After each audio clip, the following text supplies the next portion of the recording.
પપ્પા, વાહ, આવી ગયા. આ શું છે? આ થોડા ગાજર છે.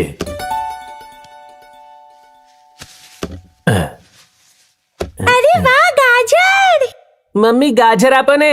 બંને જણા પાછળ આવો. અહીંયા બેસી જાઓ.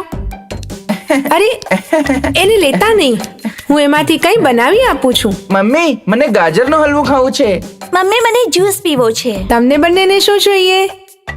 મમ્મી, શું ગાજરથી ખીચડી બનાવી શકાય? બનાવું છું. અને બબલુને?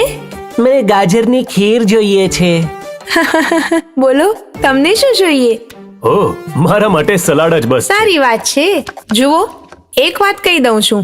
આ બધું એક દિવસમાં નહીં બનાવી શકું. 4-5 દિવસ તો લાગશે જ. ઠીક છે. તો પછી આજે ગાજરનો હલવો. હવે તમે બંને જઈને ભણો તો બનશે એટલે બોલાવીશ. જાઓ.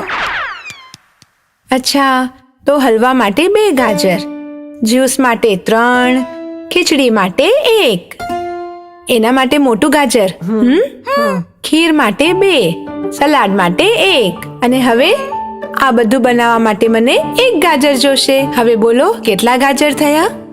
કુલ કેટલા ગાજર થયા? મને નથી ખબર. શેમ, ગણતા ક્યારે શીખીશ? ગણીને જો. ગાજરના હલવા માટે બંને 2 ગાજર કાઢો.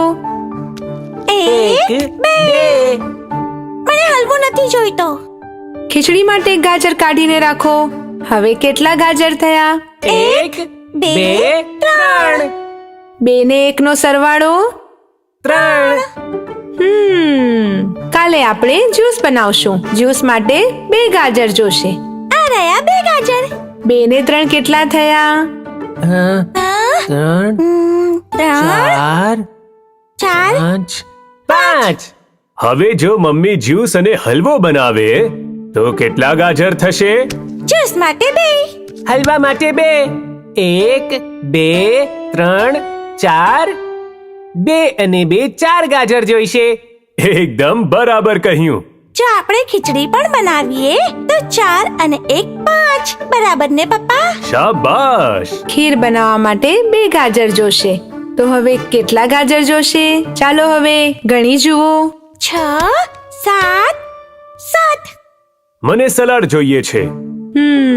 સલાડ, એના માટે 1 ગાજર જોશે. તો 7, 8. 7 અને 1 8. મમ્મીનું 1 ગાજર. 8 અને 1 9. હવે બોલો કેટલા ગાજર થયા? ચાલો બંને પાછા ગણો તો. 9 અને 1 10. શાબાશ દીકરા. ત્યાં જ ઉભો રે.